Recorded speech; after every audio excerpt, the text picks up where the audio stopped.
What if the most intense energy in the room never speaks? What if the reason people avoid you isn't because you're intimidating, but because you're a mirror they're not ready to face? You don't have to shout, argue, or demand attention. You walk in and the atmosphere shifts. Laughter dims, conversations stall, smiles flicker, then fade. It's not that you're rude, it's not that you're too much. It's that you carry something most people spend their lives avoiding: raw truth, unfiltered presence, psychological gravity. And as Carl Jung suspected, especially in his work on shadow integration, or what many now call Carl Jung shadow work, your presence might not just be different, it might be dangerous to illusions. You ask questions that slice past small talk. You listen, like every syllable matters.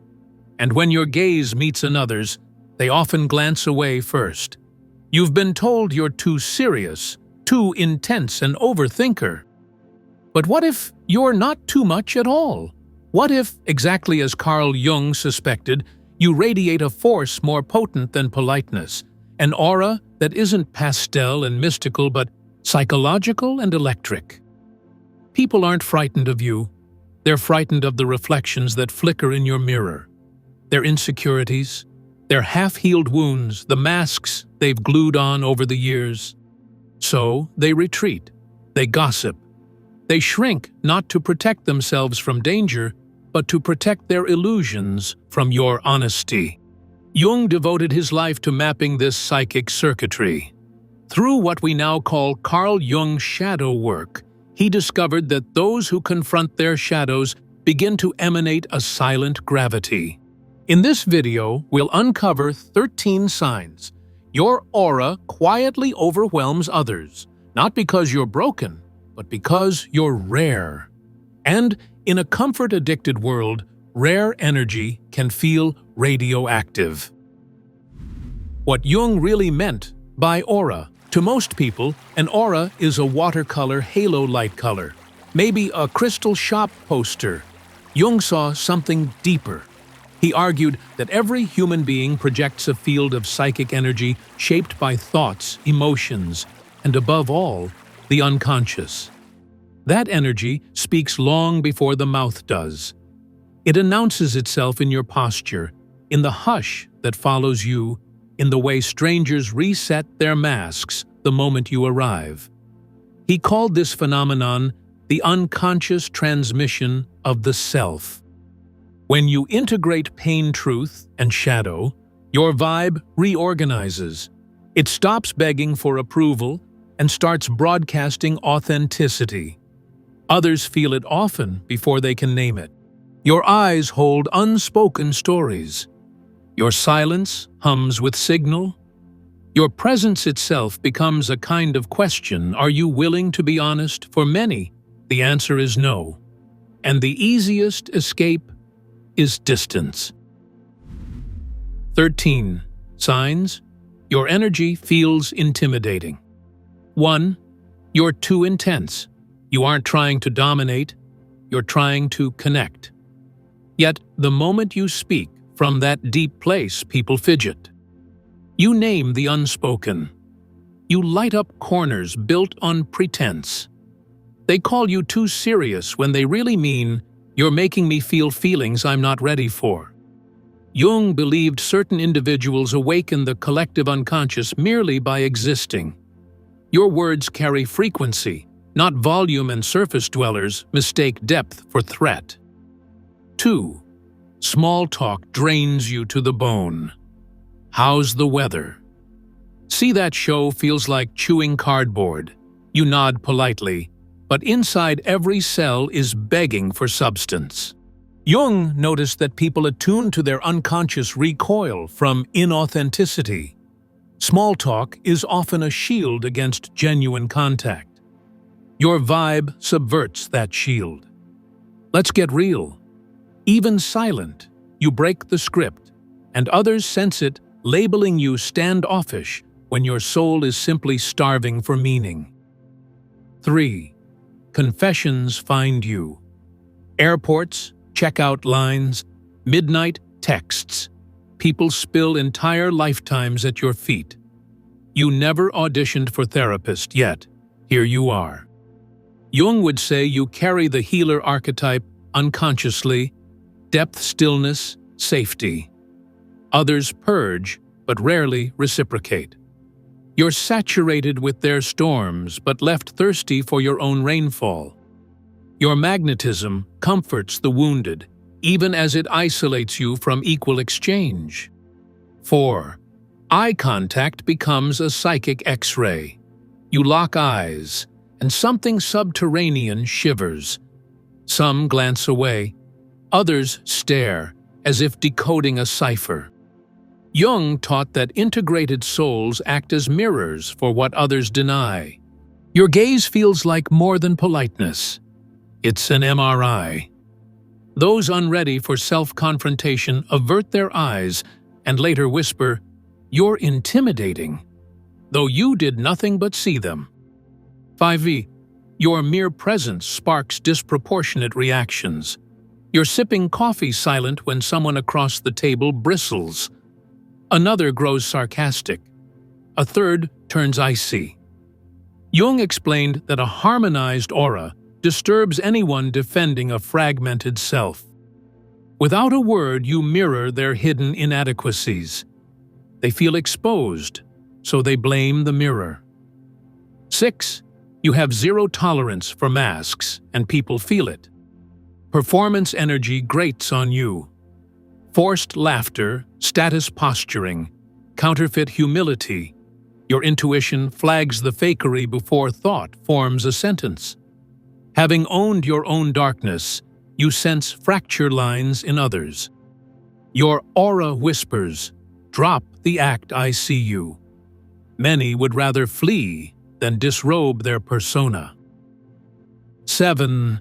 You make people doubt their own certainties. You pose questions that undermine autopilot assumptions. Suddenly, they're justifying opinions they've parroted for years. It isn't manipulation. It's the gravitational pull of your clarity. Jung noted that self-aware individuals destabilize collective delusion simply by standing in the room. Your authenticity cracks facade. Anxious minds scramble for fresh cement. 8. People overshare, then disappear. The conversation is soulful, bonding, electric. Days later, silence. They ghost, claiming busyness, but the real culprit is terror. You opened a door they weren't ready to walk through. Jung called it shadow eruption. Real recognition triggers panic in those unprepared for inner excavation. They withdraw not from you, but from the mirror you held up. 9. Authority figures either respect you or resent you instantly. Walk into the office and the power dynamic tilts. Your boss fumbles. The resident loudmouth quiets. Jung described the sovereign archetype a quiet inner royalty born of self-integration. It doesn't posture. It simply is. Those reliant on control feel it, and lacking true authority, either bow or bite. 10. You're cast as the villain in someone else's drama. You showed up with clarity and kindness, yet somehow wear the mask of arrogance in their narrative. Jung warned of projection, the ego's favorite defense. When people refuse to face their flaws, they pin them on the nearest sturdy target. A strong aura provides the perfect canvas. 11. Strangers orbit you without knowing why. In grocery aisles, at boarding gates, someone drifts into your field, starts sharing childhood memories. They often say, "I have no idea why I'm telling you this." Jung called such magnetism numinous energy, the soul's gravity. Your aura is a lighthouse. Lost ships steer toward its glow. 12. You read a room like Braille. Step across a threshold, and you taste tension, spot invisible resentments, sense what isn't said. Jung labeled this psychological intuition intel beneath language. It's a gift and a vulnerability. You absorb atmospheres like skin absorbs sunlight, and without boundaries, you'll carry weights that aren't yours. 13. You've always felt not of this world, and others notice. It isn't loneliness from lack of company. It's the loneliness of spiritual exile. From childhood, you sensed deeper currents while peers splashed at the surface. Jung believed certain souls are born under summons to grow, to heal, to transform. Such souls often hover at society's edge, ancient eyes observing a frantic world. Your aura registers as mystery, even mythic. Some are inspired, others are spooked.